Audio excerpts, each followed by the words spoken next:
கோவை கவுண்டம்பாளையம் அடுத்த சரவணாநகர் பகுதியில் Bethlehem Joy எனும் ஜெப வீடு சார்பாக புத்தாண்டு சிறப்பு ஆராதனை நிகழ்ச்சி நடைபெற்றது. இதில் பல்வேறு சிறப்பு பாடல்கள் பாடி உற்சாகமடைந்தனர். கோவை கவுண்டம்பாளையம் அடுத்த சரவணாநகர் பகுதியில் பெத்லஹேம் ஜாய் எனும் ஜெப வீடு அமைந்துள்ளது. இந்த ஜெப வீட்டின் சார்பாக 2026 புத்தாண்டை வரவேற்கும் சிறப்பு ஆராதனை துதிப்பாடல் நிகழ்ச்சி நடைபெற்றது. கோவை கவுண்டம்பாளையம் அடுத்த சரவணாநகர் பகுதியில் உள்ள சாரல் மஹாலில் கோலாகலமாக நடைபெற்ற இந்த புத்தாண்டு விழா நிகழ்ச்சிக்கு தலைமை போதகர் ஜான் பீட்டர் தலைமை தாங்கினார். உதவி போதகர் ஜெயக்குமார், தலைமை மூப்பர் சந்திரன் ஆகியோர் முன்னிலையில் சிறப்பு பாடல்கள் பாடப்பட்டு 2026 ஆண்டை வரவேற்கும் நிகழ்ச்சி நடைபெற்றது. தொடர்ந்து சிறப்பு பிரார்த்தனைகள் நடைபெற்றன.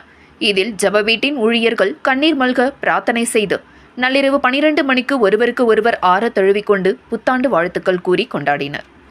இதனைத் தொடர்ந்து அனைவருக்கும் இனிப்புகள் வழங்கப்பட்டது. தொடர்ந்து அனைவருக்கும் 2026 ஆண்டிற்கான நாட்காட்டி வழங்கப்பட்டது. தொடர்ந்து இரவு 2 மணி வரை சிறப்பு விசேஷ ஆராதனைகள் நடைபெற்றது.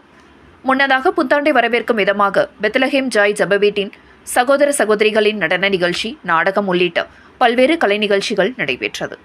இந்த நிகழ்ச்சியில் போக்குவரத்து பணியாளர் ராஜேஷ் பிரேம்குமார், அனைத்து சமூக மக்களுக்கும் உதவும் பேரவை அமைப்பின் நிறுவன தலைவரும் வழக்கறிஞரும் சமூக ஆர்வலருமான புஷ்பானந்தம், ஜபா, வர்ஷா, வர்ஷினி, மோகன்ராஜா உள்ளிட்ட பலர் கலந்து கொண்டனர் என்பது குறிப்பிடத்தக்கது.